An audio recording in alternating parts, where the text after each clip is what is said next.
You're staring at your bank account on a Wednesday night, not because anything went wrong, just because something feels off. The number looks fine, roughly what it was last month. And yet, somehow, at the end of every month, there's never quite as much left as there should be. You're not buying anything crazy. You're not making obvious mistakes. You're just treading water, and nobody has ever explained why. That feeling has a name, and it has a cause, and almost none of it is your fault, because the system you've been operating inside your entire adult life has rules that nobody ever bothered to tell you. You were handed a debit card at 18, pointed at the world, and told to figure it out, which is insane. Because if you don't know the rules, the system wins every time. Quietly, politely, with a terms and conditions document you definitely didn't read. Here's the number that should make you furious. Financial illiteracy costs Americans $246 billion every year. That's nearly $1,000 per person per year, silently disappearing because nobody taught us this stuff. Meanwhile, we spent 3 years in school learning photosynthesis. Twice. Nobody's checking chlorophyll levels at 32. But everybody's getting a mortgage. My name is Nick, and today that changes. 10 concepts, the real rules of the game, finally explained.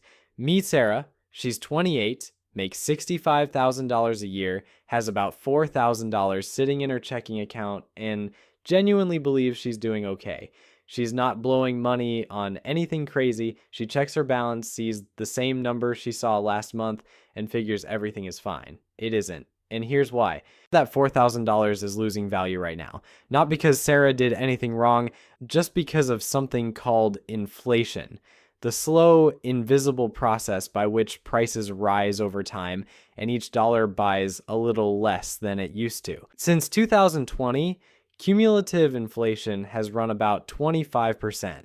That means $100 of groceries in 2020 costs roughly $125 today. Sarah's bank balance didn't change. What it can buy absolutely did. Think of it like this. Leaving money in a checking account is like leaving an ice cube on the kitchen counter. It looks fine when you walk away. You come back an hour later and it's smaller. You didn't do anything wrong. Physics, or in this case, the economy, just happened while you weren't paying attention. The average checking account earns about 0.01% interest per year. Inflation runs 2 to 3%. Which means money sitting in checking loses 2 to 3% of its purchasing power every single year. Put $10,000 in there for a decade, and inflation quietly erodes about $2,500 of what it's worth, while the bank pays you roughly $10 for the privilege of borrowing it. You are subsidizing the bank. The bank is not helping you. The fix is straightforward. Keep 1 to 2 months of expenses in checking. Everything else that's cash goes into a high-yield savings account, where you can currently earn 4 to 5% annually, and anything you won't need for 5+ years needs to be doing a lot more than sitting in savings, which is what the next concept is about. Sarah just opened a high-yield savings account and feels pretty smart about it. Good. But there's a bigger opportunity she's still missing, and a bigger trap she might already be standing in. Both involve the same concept: compound interest. You earn interest on your money, then the next period you earn interest on the original amount plus the interest you already earned. The base keeps growing, so the growth keeps accelerating. It's not a straight line. It's a curve that starts almost flat and eventually goes nearly vertical. Warren Buffett is worth over $100 billion. More than 99% of that wealth was accumulated after his 50th birthday. He started investing as a teenager. For decades, the numbers barely looked impressive. Then, compound interest hit its vertical phase and the results became almost fictional. He didn't get smarter in his 70s. He just let the math run long enough. Sarah starts putting $200 a month into an index fund at 28, earning a historical average of about 8% annually. By 65, she has roughly $480,000. Her colleague waits until 38 to start the same plan. Same $200, same 8%, same retirement age. He ends up with about $220,000. That gap isn't talent or income. It's time inside a compounding system. Now, flip the snowball over. Compound interest works identically on debt. The average credit card charges about 22% interest. If Sarah has $6,500 in credit card debt, right around the national average, and she's making minimum payments, it takes over 14 years to pay it off. and she'll pay nearly $6,500 in interest alone.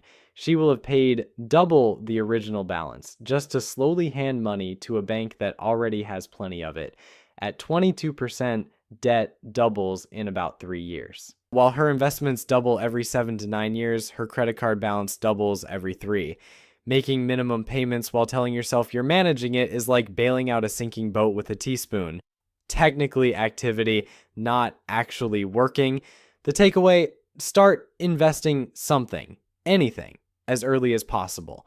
And if you're carrying high interest debt, it goes before almost everything else because it is compounding against you at a rate your investments cannot outrun.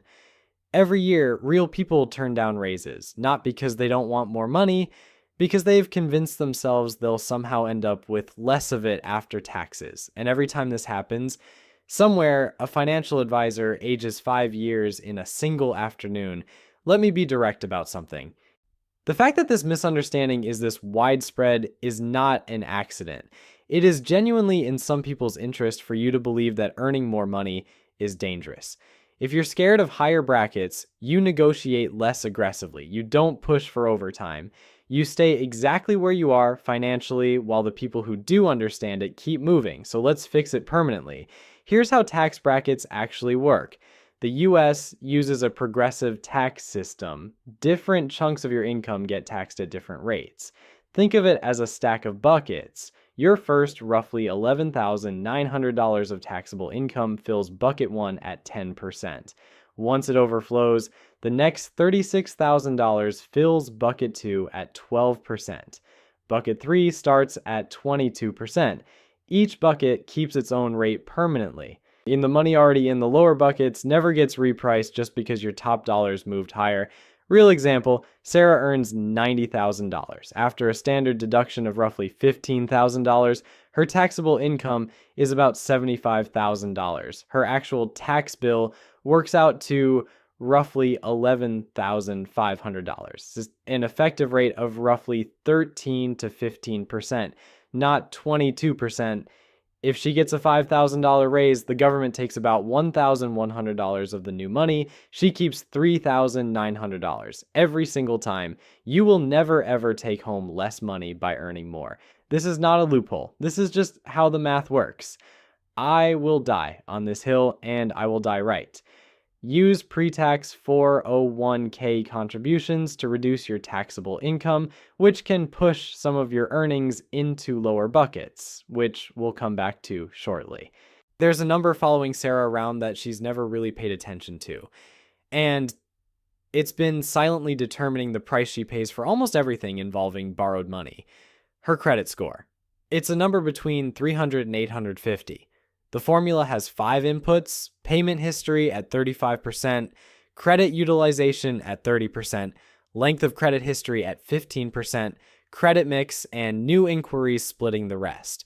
5 inputs, 1 number, enormous consequences. Take a $300,000 30-year mortgage. A borrower with excellent credit, 760 and above, might get a rate around 6.5% and pay about $1,900 a month. A borrower with fair credit, 620 to 640, might get 8.5% and pay about $2,300. That's $400 a month difference. Over 30 years, that's nearly $145,000 in extra interest payments. Same house, same neighborhood, same mortgage amount. The only variable is 3 digits most people couldn't accurately describe if you ask them right now. The myths around credit scores are persistent and expensive. 41% of Americans believe carrying a small balance every month helps their score. It doesn't. You are just paying interest for literally no reason, donating money to a bank that does not need it, based on advice that was never true. 27% think checking their own score lowers it. It doesn't. Checking your own score is a soft inquiry. The bank doesn't even see it. And 1 in 5 Americans has an outright error on their credit report right now, silently dragging their score down, and has absolutely no idea. What actually moves the needle: pay everything on time every time. This alone is 35% of your score. Keep utilization below 30%.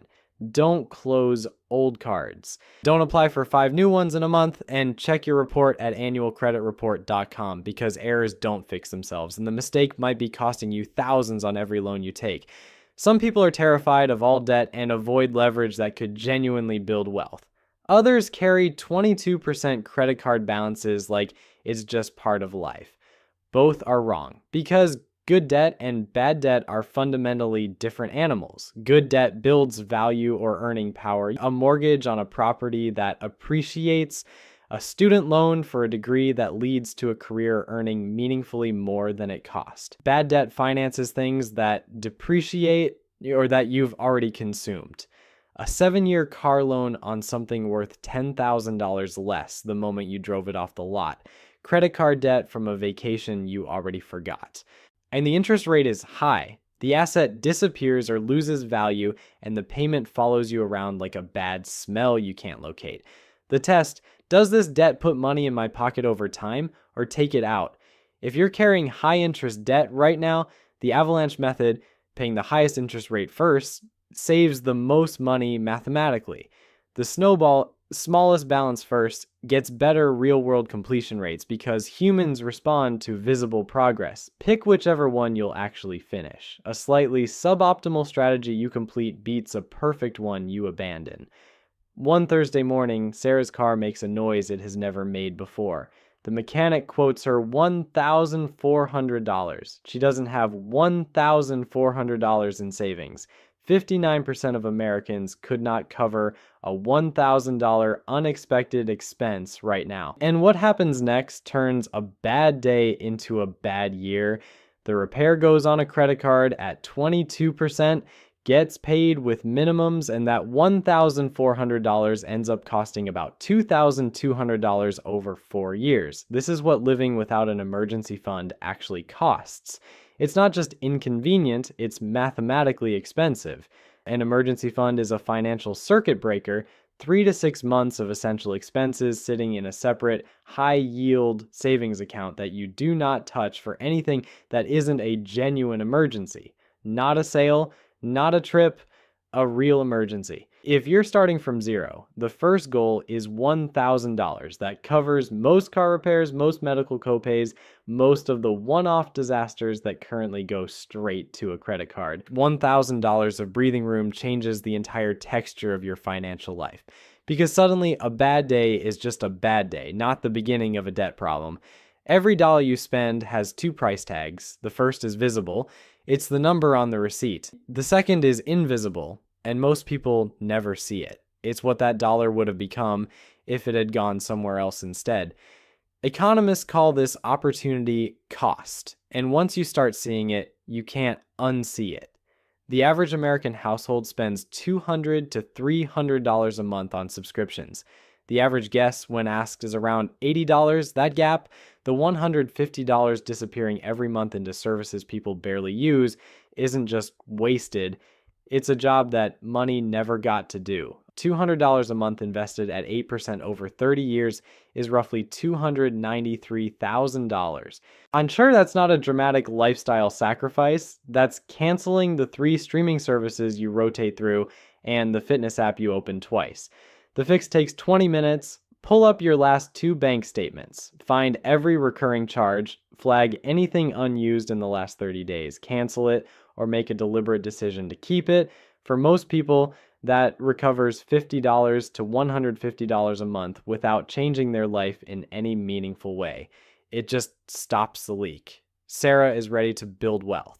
And here's where most people overcomplicate things catastrophically, picking stocks, chasing tips, moving money around based on news headlines, treating investing like a game of skill when the data says it's mostly a game of patience. Here's what actually works.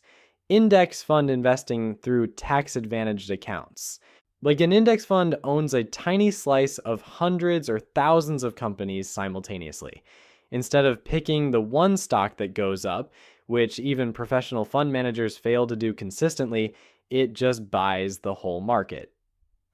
Warren Buffett once bet $1 million that a simple S&P 500 index fund would outperform a curated portfolio of hedge funds over 10 years. The index fund won handily. The hedge fund managers had MBAs and decades of experience. The index fund had a computer and a very low fee. If Sarah's employer offers a 401k with any match, contributing enough to capture the full match is the single best financial move available to her. A 50% employer match is an instant 50% return before the money is even invested. There is nothing, no stock, no crypto, no side hustle that reliably competes with that. Not taking the full match is leaving free money on the table, and there's no more accurate way to describe it. Beyond that, a Roth IRA lets her invest after-tax dollars that grow completely tax-free. She pays taxes on the seed, not the harvest. The action: contribute enough to your 401k to get the full match. Open a Roth IRA, pick a low-cost index fund, automate contributions, then leave it alone. The entire strategy runs on patience, which is free. Sarah got a promotion. Salary went from $65,000 to $80,000. She upgrades her apartment, only a little more per month, leases a nicer car, finally something she actually likes, eats out more, buys better groceries, upgrades her wardrobe, all reasonable. She earned it. 12 months later, she feels almost identical to how she felt at $65,000. Welcome to lifestyle inflation. With every time income goes up, spending quietly rises to match, usually within 6 months, and the gap between what you earn and what you keep stays exactly the same. You work harder, earn more, and somehow the finish line moves with you. Psychologists call it the hedonic treadmill. Studies show people adapt to new income levels with remarkable speed. The raise that was going to change everything becomes the new normal faster than you'd believe. Here's what makes it genuinely dangerous. None of Sarah's individual upgrades felt reckless. The nicer apartment was only $200 more. The car upgrade was $300 more a month. Better groceries added $150. None of it felt like a decision. It felt like just living appropriately for who she'd become.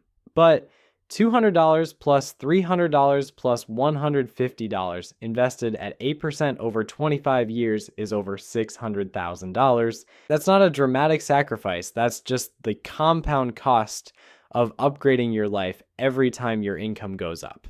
The fix: the moment a raise hits, before you adjust to the new number, automate at least half of the increase into investments before it ever touches your checking account.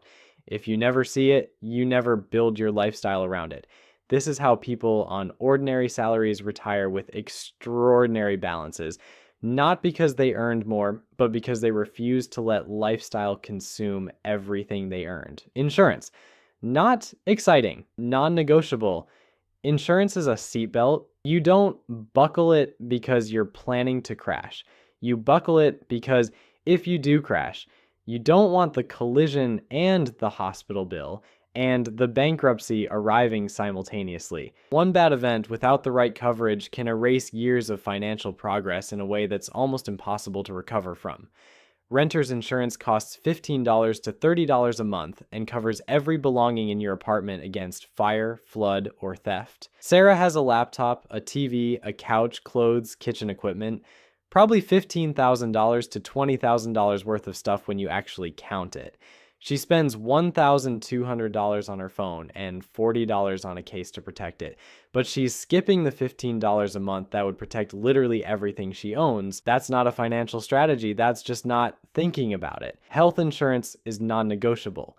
One uninsured appendectomy runs $35,000. A single ER visit for a broken arm can hit $10,000. And if anyone depends on your income, and a $500,000 20-year term life policy costs a healthy 30-year-old roughly $20 to $30 a month.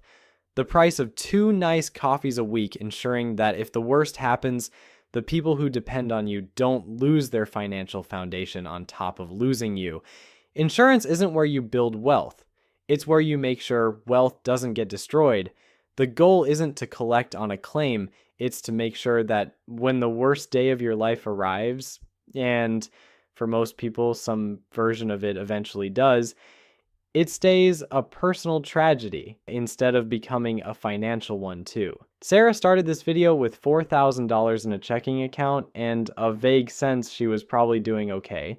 She ends it understanding why her money was melting, how compound interest is either her greatest ally or her most expensive enemy, why her tax bracket isn't the number she thought it was, what her credit score is costing her in real dollars, the difference between debt that builds and debt that drains, why an emergency fund isn't optional, what every forgotten subscription is actually worth over 30 years, how ordinary people build extraordinary wealth, why every raise she gets is at risk the moment it arrives, and what's standing between everything she's built and one very bad day. That's not a list of concepts, that's the entire operating manual for the financial system most of us are trying to navigate without instructions. Pick one thing from this video and do it today. Not all 10, that's a great way to do nothing.